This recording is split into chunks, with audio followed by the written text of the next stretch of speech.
Bom dia, meus amados irmãos, a graça para o Senhor Jesus, louvado seja sempre o nome do Senhor. Quem nunca precisou, em momentos difíceis da vida, clamar para que alguém auxilie? Pois essa é uma necessidade de todo ser humano, tendo em vista que nós estamos num mundo que é pecador, um mundo que jaz no maligno. Então, o pecado, a maldade, problemas, coisas que não são boas, elas sempre estarão presentes ao derredor do ser humano.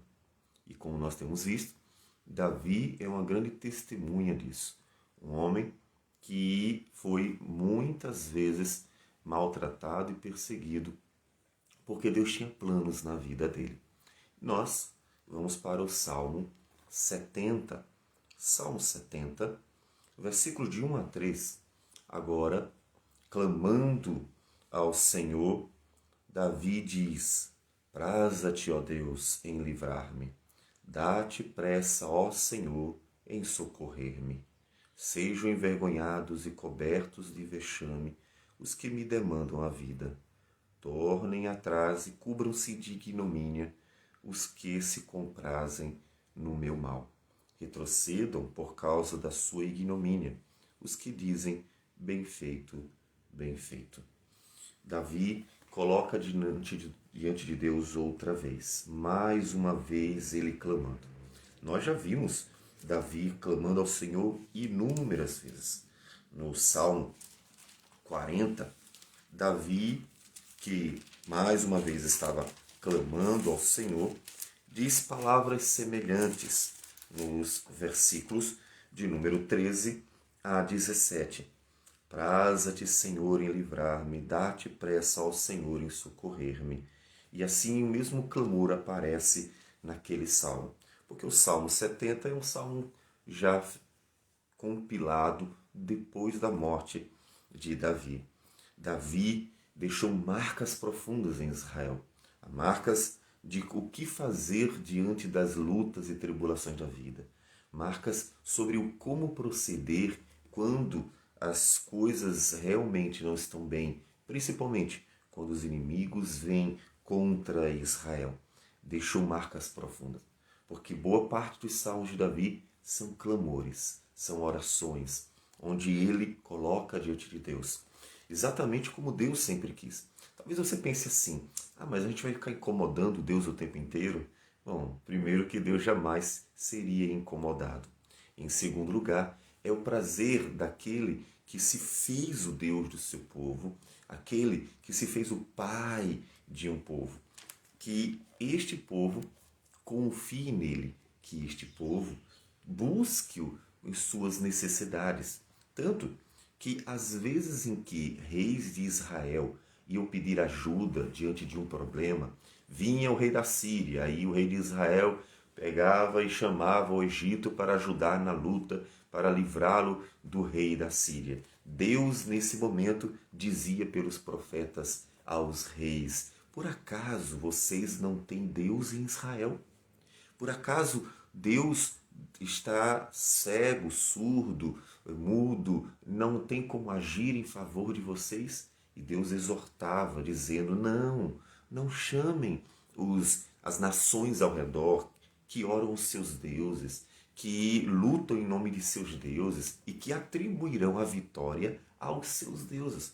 Chamem, clamem pelo Senhor, porque o Senhor é o Deus dos exércitos e batalha pelo seu povo. Deus sempre estimulava e até exortava o povo a buscá-lo. Então, portanto, Deus quer sim. Jamais estaremos cansando Deus. Deus não se cansa, Deus não se fatiga. Lembre-se disso. E Ele trabalha para aqueles que nele esperam.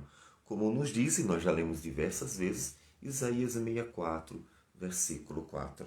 Deus quer que nós clamemos: ó Senhor, vem socorrer-nos. Sempre colocar diante dele. Portanto, seja qual for a circunstância, e principalmente quando ela toma um volume maior ainda, nós devemos colocar diante de Deus: ó Deus, praza-te em socorrer-me. Observe que até Davi disse: dá-te pressa. Ou seja, ele mostra uma urgência. Senhor, estou precisando, é urgente. as coisas estão ruins, querem me matar e destruir, Senhor, vem socorrer-me. Davi clama pelo agir de Deus e o agir rápido do Senhor.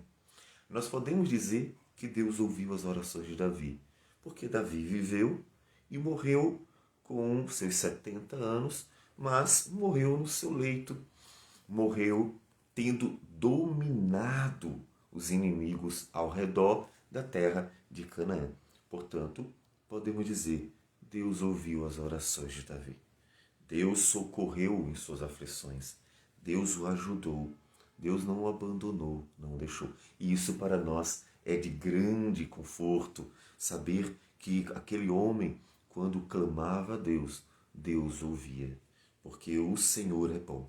É claro que é importantíssimo sabermos que Davi era um homem que estava no plano do Senhor a respeito da redenção, de quem Jesus nasceu, de onde veio, qual é a sua genealogia. Ele é filho de Davi. E esse plano que Deus queria concluir, esse plano iria culminar em Cristo. Portanto, podemos ver como Deus é fiel aos seus planos, como Deus é fiel à sua vontade, àquilo que Ele nos revela. Portanto, tudo que Deus prometeu, Ele cumpre. Tudo que Deus quiser fazer, Ele fará. Ninguém pode impedir. Ninguém pode impedir o agir de Deus, por mais que tente. Ou seja, a história não segue um fluxo completamente livre, como se pudessem impedir que Deus cumprisse a sua vontade. Deus sempre será o Senhor de toda a terra, de todas as coisas, poderoso para fazer a sua vontade, para cumprir. E é nesse sentido que nós entendemos que deve ser entendida a palavra de Deus quando diz que a sua palavra não volta vazia, antes cumpre a vontade do Senhor, cumpre aquilo que Deus a designou, porque Deus é poderoso para fazer a sua vontade. Portanto, Davi se escondia nas asas do Senhor, porque Deus tinha um plano para ele. Deus tinha um plano para aquele homem e Deus cumpriu.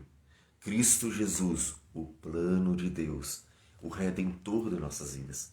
Já que Deus foi poderoso para cumprir o seu plano e mandou seu Filho, livrou o seu povo de todos os inimigos, para que ninguém impedisse que sua vontade se concretizasse, como devemos nós olhar para isso? Devemos olhar para o plano cumprido de Deus em Cristo Jesus com segurança, vendo que Deus é poderoso para fazer a sua vontade, mesmo que muitos adversários se levantem. Como diz Paulo em Romanos 8:31, que diremos, pois, à vista destas coisas, se Deus é por nós, quem será contra nós? Ou seja, Deus vai completar a obra. Como disse Paulo, aquele que começou a boa obra em vós, vai terminá-la. Ou seja, isso traz para nosso coração e traz conforto, traz segurança, e sabendo que nós precisamos apenas perseverar. Então persevere. Persevere olhando para os homens do passado que perseveraram, clamando, esperando, confiando, sabendo que Deus é poderoso para começar e terminar a boa obra. A obra que Deus começou em Davi, Deus concluiu. E a obra que Ele começou da redenção desde o Éden, Ele concluiu em Cristo Jesus. E ainda há de trazer o desfecho dela, porque Cristo consumou a obra na cruz do Calvário, mas o seu desfecho se dará na volta de Cristo Jesus. E nós aguardamos. Aquele que é poderoso para trazer a consumação da salvação na cruz é o mesmo que é poderoso para manter sua palavra até o fim e trazer para nós o desfecho da história, o novo céu, nova terra, a vida eterna, aquilo que Ele prometeu para os que esperam por Ele. Então, espere por Ele e coloque a sua vida diante de Deus. Senhor, vem socorrer-nos para que Deus possa ser glorificado no cuidado para com o seu povo. Sempre ore ao Senhor e persevere. Vamos orar. Senhor Deus amado, obrigado por tudo, por tua graça e misericórdia. Obrigado. Obrigado porque podemos clamar e continuaremos fazendo isso, Senhor, dia após dia. Porque o mundo mal, Senhor Deus, nos transtorna, nos perturba sempre. Mas o Senhor é o Deus de toda a terra. Então, Deus, tanto traz paz ao coração do teu povo, quanto, ó Deus, dá livramentos, guarda, protege, para que os homens maus não dominem sobre nós, para que nós possamos te servir, fazer a tua vontade e nos alegrar em ti, ó Deus, até que Jesus volte. Que o Senhor, ó Deus, receba a nossa oração, a nossa gratidão por tudo e opera, Senhor Deus, em nós. Em nome de Jesus que nós oramos. Amém, Senhor. Que Deus abençoe a todos e um bom dia.